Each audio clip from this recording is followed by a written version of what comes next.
Hello friends, तो मैं आज आपको पार्ट 2 दिखाने वाली हूँ लॉजिकल ऑपरेटर्स का।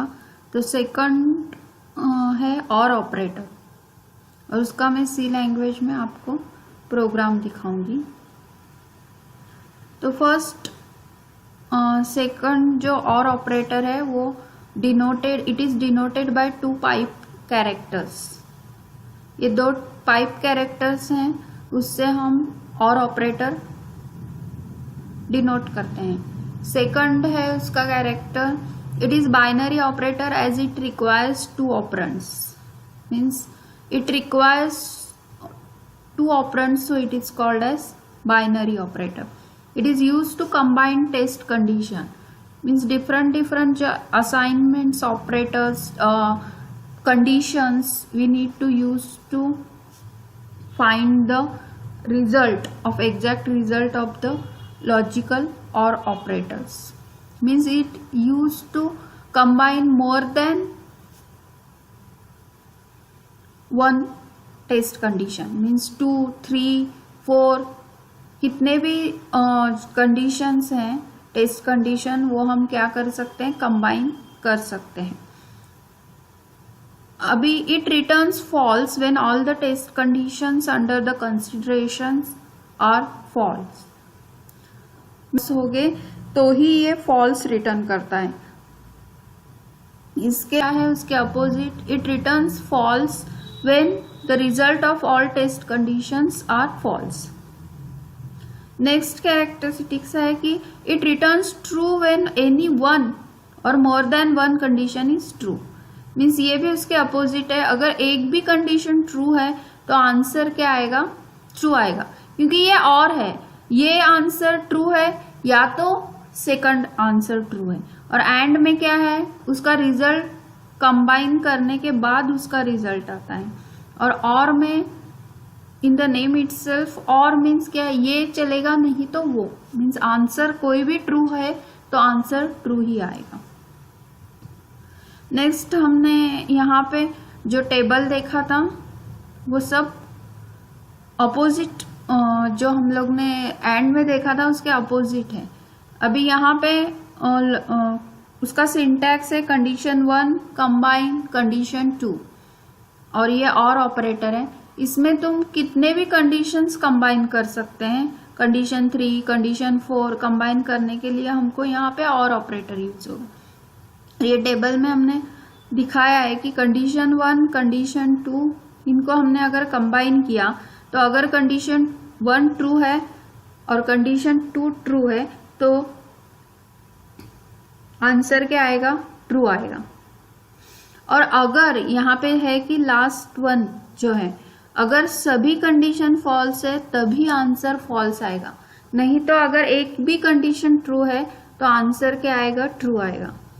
अभी हम नेक्स्ट देखेंगे शॉर्ट सर्किट ऑफ लॉजिकल और ऑपरेटर्स। अभी इसमें क्या है, in the expression if there is a condition that returns true then remaining condition after that will not be evaluated. Means अगर हम 3 कंडीशंस टेस्ट कंडीशन कंबाइन कर रहे हैं तो फर्स्ट अगर टेस्ट कंडीशन ट्रू है तो नेक्स्ट 2 कंडीशंस हमको टेस्ट कंडीशंस एग्जीक्यूट करने की जरूरत नहीं, क्योंकि आंसर क्या आएगा, ट्रू ही आएगा। अगर फर्स्ट कंडीशन ट्रू है तो आंसर ट्रू आएगा, अगर सेकंड कंडीशन ट्रू है तो थर्ड कंडीशन चेक करने की जरूरत नहीं, क्योंकि आंसर ऑटोमेटिकली ट्रू आएगा। तो इन द एक्सप्रेशन अगर 1 कंडीशन कौन सी भी ट्रू है तो आंसर ट्रू ही आएगा। अभी फॉर एग्जाम्पल यहाँ पे हमने देखा है, हमको सपोज प्रोग्राम में यूज करना है, चेक करना है मेल है क्या फीमेल है। तो इसमें हम क्या करेंगे, सपोज ये जी ये क्या है, एक वेरिएबल है, तो हमने सपोज एक्सेप्ट किया, कोई एम स्मॉल लेटर में एक्सेप्ट करता है, कोई एम कैपिटल लेटर में एक्सेप्ट करता है। अगर स्मॉल लेटर में एक्सेप्ट किया और मीन्स क्या, ये या वो, अगर स्मॉल लेटर में भी एक्सेप्ट किया या तो कैपिटल लेटर में एक्सेप्ट किया तो भी आंसर क्या आना चाहिए, मेल ही आना चाहिए। यानी एम ये कंडीशन ट्रू है या तो ये कंडीशन ट्रू है। ये फीमेल के लिए भी अगर हम यहाँ पे एल्स लिखेंगे तो क्या आएगा, इफ एफ है स्मॉल लेटर तो फीमेल आएगा, कैपिटल लेटर है तो भी फीमेल आएगा। तो इसमें अगर ये कंडीशन या तो ये कंडीशन, ये एग्जाम्पल है। तो अभी हम एक प्रोग्राम देखें। अभी यहाँ पे हमको वेरिएबल एक्सेप्ट करना होगा, INT A B, ये हमने पहले डिक्लेयर कर लिया। उसके बाद हमको एक वेरिएबल, एक नंबर एक्सेप्ट करना है। Suppose printf enter the value of A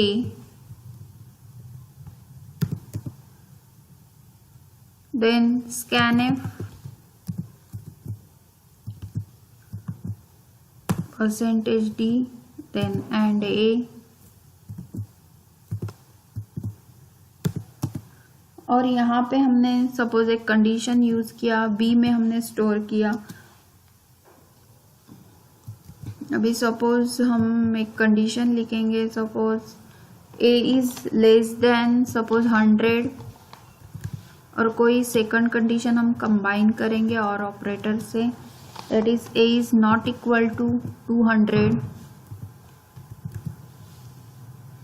अगर है तो अभी इसका आंसर हमने देखा था लास्ट वीडियो में, एक तो 0 आएगा या तो 1 आएगा। अगर 0 आंसर है, इंटीजर 0 आंसर है तो क्या है, वो फॉल्स है, और अगर 1 है तो वो ट्रू है।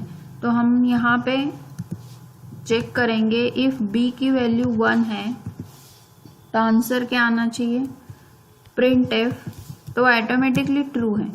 तो हमको मैसेज डिस्प्ले करना है ट्रू।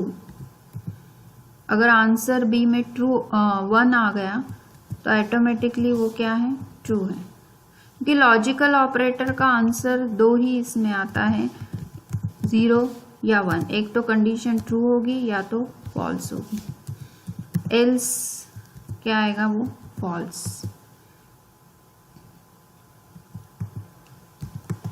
और ब्रैकेट में आएगा 0।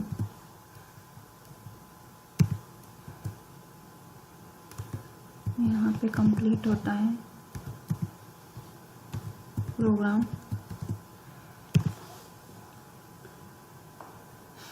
ट्रू या फॉल्स। अभी हम लोग ने 2 कंडीशन लिखा है, A इज लेस देन 100 और A is not equal to 100। तो अभी हम इसको तो अभी यहाँ पे हमको एंटर द वैल्यू ऑफ क्या करना है, A करना है।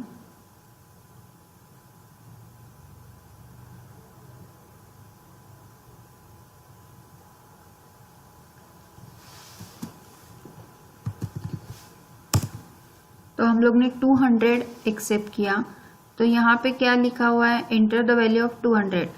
तो कंडीशन कौन कौन से हैं, if A is not equal to 200, यानी ये कंडीशन 200 की क्या हो गई, ऑटोमेटिकली हम लोग ने 200 एक्सेप्ट किया। A की वैल्यू क्या रहना चाहिए, नॉट इक्वल टू 200। हमने 200 एक्सेप्ट किया, यानी ऑटोमेटिकली वो कंडीशन फॉल्स हो गई। और फिर A is less than equal to 100, यानी सेकंड कंडीशन जो फर्स्ट कंडीशन है वो भी फॉल्स है, क्योंकि वो लेस देन 100 नहीं है, ग्रेटर देन 100 है। ने दोनों कंडीशन यहाँ पे क्या हो गए, फॉल्स हो गए, इसलिए ऑटोमेटिकली कंडीशन आंसर क्या आ गया, फॉल्स। सेकंड देखेंगे,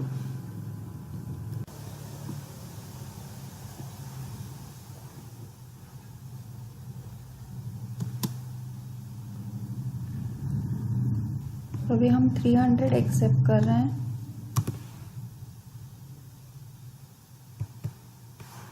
इसका आंसर ट्रू आ गया। ये लेस देन 100 ये तो नहीं है, ये फॉल्स हो गया। लेकिन जो सेकंड कंडीशन है वो ट्रू है, क्योंकि A is not equal to 200। तो एक भी कंडीशन ट्रू है तो आंसर ट्रू आएगा। इनपुट लेके देखिए और प्रोग्राम एग्जीक्यूट। तो मेरा यह वीडियो आपका अच्छा लगा हो तो इसे लाइक कीजिए, शेयर कीजिए, सब्सक्राइब कीजिए, मुझे कुछ कमेंट कीजिए और यहाँ पे जो बेल आइकॉन है उस पर क्लिक कीजिए तो मेरा नेक्स्ट वीडियो आएगा तो आपको नोटिफिकेशन मिलेगा। Then good bye.